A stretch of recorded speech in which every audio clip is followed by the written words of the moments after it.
अरे ये कब हुआ, कैसे हुआ, हमको पता ही नहीं चला। ये क्या शुरू किया बांग्लादेश और पाकिस्तान मिलके। अरे ओ ठाकुर, कितने आदमी थे। মানে ভারতের জন্য একের পর এক বড় ধরনের দুঃসংবাদ তো আমি এটাকে বলতেই পারি। মোট কথা গেল 6 মাসে ডক্টর ইউনূসের নেতৃত্বাধীন এই সরকার পাকিস্তানের সাথে যেই সম্পর্কের যাত্রা শুরু করেছেন, কোথাও না কোথাও এই যাত্রায় ভারত আসলে কেন ডক্টর ইউনূসকে পছন্দ করছে না সেটা তো স্পষ্ট।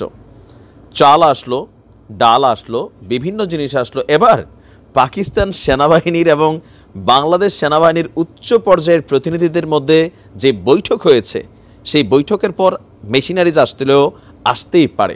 আমরা দাবি করতে পারি পাকিস্তানের সেনাপ্রধান জেনারেল আসিম মুনিরের সঙ্গে বাংলাদেশ সেনাবাহিনীর প্রিন্সিপাল স্টাফ অফিসার পিএসও যিনি আছেন lieutenant general SM. Kamrul Hasan, তাদের মধ্যে একটা বৈঠক হয়ে গেছে।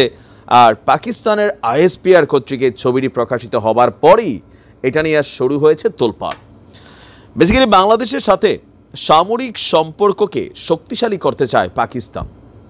দুই দেশের সেনাবাহিনীর এক উচ্চ পর্যায়ের একটা বৈঠক হয়েছে, আর সেখানে এই ইস্যুগুলোতে ব্যাপক আলোচনা হয়েছে। পাকিস্তানের সেনাবাহিনীর জনসংযোগ বিভাগ তারা এই তথ্য প্রকাশ করছে। আমরা দেখছি যে পাকিস্তানের পাঞ্জাব প্রদেশের রাওয়ালপিন্ডি শহরে সেনা সদর দপ্তর আছে পাকিস্তানের, সেখানে পাকিস্তানের সেনাপ্রধান জেনারেল আসিম মুনিরের সাথে বৈঠক হয়েছে বাংলাদেশ সেনাবাহিনীর যিনি আমাদের পিএসও আছেন আপনার কামরুল হাসান সাহেবের।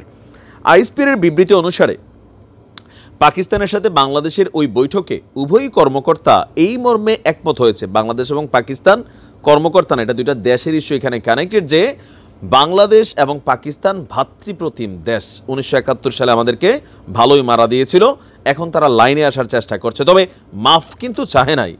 আচ্ছা, তো বলছে যে বহিস্থ শক্তির প্রভাব থাকা সত্ত্বেও দুই দেশের সম্পর্ক অবশ্যই দৃঢ় থাকবে। এখন মোট কথা হচ্ছে পশ্চিমা রাষ্ট্রগুলো চীন অথবা ধরেন ভারতের কথা তো বাদ দিলাম, বাকি রেখে বিষয়টাকে সহজভাবে নিবে কিনা এখানে একটা ইস্যু আছে। এছাড়াও প্রতিরক্ষা সংক্রান্ত বিভিন্ন ইস্যুতে বাংলাদেশ এবং পাকিস্তান সেনাবাহিনীর পারস্পরিক আদান প্রদান, সহযোগিতা, অংশীদারিত্বের মাত্রাটাকে আরও বৃদ্ধির ব্যাপারেও আলোচনা হয়েছে এই দুই দেশের উচ্চতর পর্যায়ে। পাকিস্তান সেনাপ্রধানের বক্তব্য, দুই দেশের প্রতিরক্ষা বাহিনীর মধ্যকার সহযোগিতাপূর্ণ বিভিন্ন উদ্যোগ এবং পদক্ষেপের মাধ্যমেই দক্ষিণ এশিয়া অঞ্চলের নিরাপত্তা এবং সীমান্ত সুরক্ষাটা সম্ভব হবে।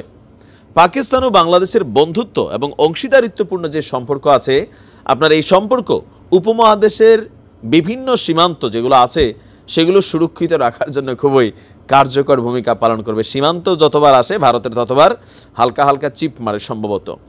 আমাদের বাংলাদেশের পিএসও পাকিস্তানি সেনাবাহিনীর পেশাদারিত্বের প্রশংসা করেছেন, সেই সঙ্গে বলেছেন সন্ত্রাসবাদ দমনের লড়াইয়ে ব্যাপক আত্মদানের মাধ্যমে পাকিস্তানের সেনাবাহিনী নিজেকে সাহসী এবং দৃঢ় সংকল্পের বাতিঘরে পরিণত করেছে।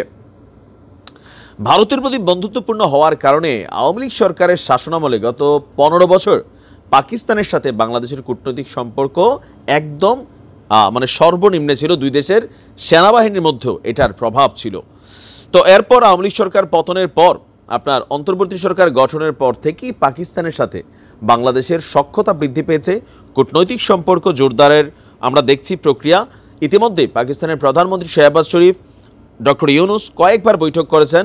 আমদানি রপ্তানি, বাণিজ্যিক জাহাজ চলাচল, বিমান, ব্যবসা বাণিজ্য, এখন সামরিক খাতেও আলোচনা চলছে। আর এই নিউজ দেখার পরে ভারতের গণমাধ্যমগুলো আজকে জানি কি ফাটাবে, আমি সেইটার অপেক্ষা আছি। ময়ূর সে কি নিউজ করে, আমি ওইটা দেখার অপেক্ষায় আছি। ভালো থাকুন।